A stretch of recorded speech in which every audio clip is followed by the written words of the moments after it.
আপনারা দেখেছেন পত্রিকায় দেওয়া হয়েছে অ্যারাউন্ড 1900 মতো যেটা আউট হয়েছে, 2400 মতো পোস্ট ছিল।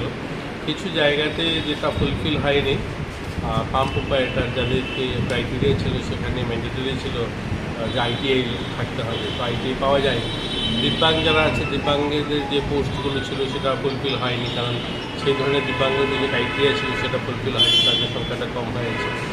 যারা এক সার্ভিসম্যান যারা ছিল সেটাও ফুলফিল হয়নি, তার জন্য 450 মতো ভ্যাকেন্ট রয়ে গেছে। বাকি সবাইকে দেওয়া হয়েছে, মেরিটের বেসিসে হয়েছে। আপনারা জানেন অনেক আগেই পরীক্ষা হয়েছিল, বা ইতিমধ্যে হয়েছে। তো যারা কোয়ালিটি রয়েছে, যারা যারা পরীক্ষায় উত্তীর্ণ হয়েছে, তারা পেয়েছে, তাদেরকে সবাইকে শুভেচ্ছা, অভিনন্দন। আগামী দিন তাদের ভালো হোক, ঈশ্বর তাদের ভালো করবে। জিআরবিটি গ্রুপ ডি আরেকটা রয়েছে, ওইটা সেটাও হবে খুব শীঘ্রই, সেটারও পরীক্ষা শুরু হয়ে যাবে। বাইবার কবে থেকে শুরু হবে? এখনও তারিখ নির্ধারণ করা হয়নি, খুব শীঘ্রই শুরু হবে, সেটা আমরা করে দেবো।